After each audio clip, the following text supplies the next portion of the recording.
Goeiemôre almal. Ek sit vandag hier saam met Liam Jonker.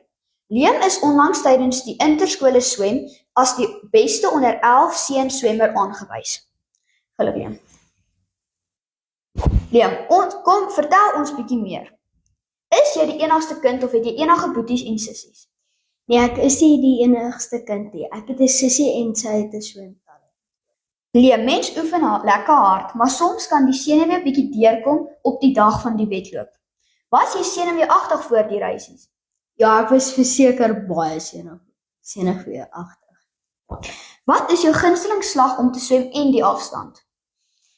Ek hou van 55 want dis 50 meter en jy word nie sommer vinnig moeg nie. Om so hard te swem neem baie energie. Wat is jou gunsteling kos voor 'n gala? Ek eet gewoonlik pannekoek voor ek swem.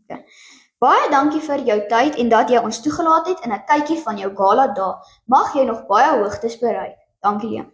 Dankie Atte.